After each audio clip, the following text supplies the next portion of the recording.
Ladies and gentlemen, my name is Bedomy and this is Starcraft Mastery Call, a remake of the original Starcraft and its subsequent expansions in the Starcraft 2 level editor. And welcome to the conclusion of Biting the Bullet, a mission that was cut out of the original game due to time constraints, but still left in the game's files. Either that, or Blizzard simply wanted to keep the number of missions equal for every playable race.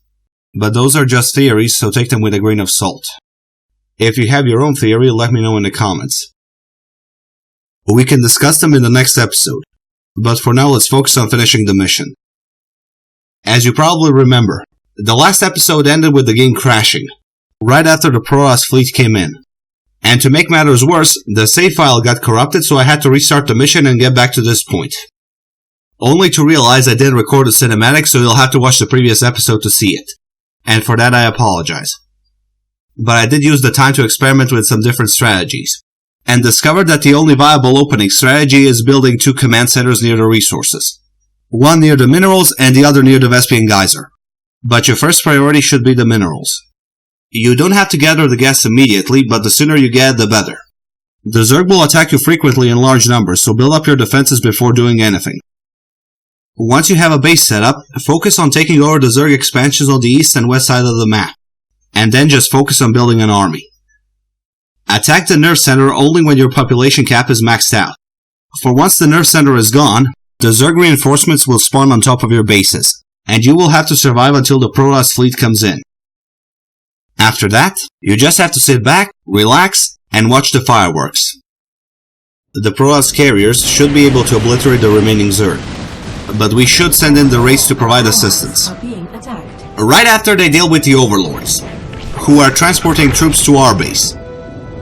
Why aren't they using those forces to defend themselves is puzzling, but I'm not going to question it. This mission was hard enough as it is, and we're finishing it today. If the game crashes again, I'll just skip to the ending cutscene and that's it for the episode.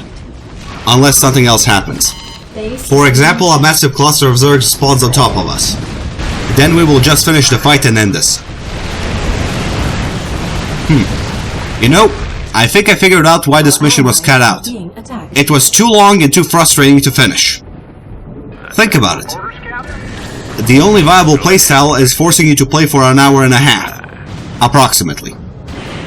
The map is designed in a way that forces you to use specific units in order to achieve victory, which isn't so bad if the mission is focused on micromanagement, but the primary focus of this mission is macromanagement. You have to carefully manage your resources to achieve the best possible results. You have to carefully choose your tactics, build orders, and unit compositions. It keeps you on the edge of your seat as you wait for everything to fall in place. But this map doesn't do that. It practically forces you to play a specific style, which isn't so bad if you're playing on a small map or for a set time period. Otherwise, you run the risk of boring the player. And that's this mission's biggest problem. It has a strong start and ending, but the middle portion is long and boring. We spent the majority of our time destroying transports, basically the only way to get from one island to the next. If there was another route to attack and defend, this wouldn't be so boring. We would have to choose when and how to attack the enemy, which would shorten the mission and make it memorable. Just look at the current situation. We are destroying a heavily fortified Zerg base, which is far more exciting than the stalemate we had in the last episode. If this mission started with a short holdout section, which then turned into one big push towards the nerve center, with a slight help from the Protoss, this mission would have been awesome. But as it stands now, it's just a timeless holdout, with some interesting set pieces. Which is thankfully over.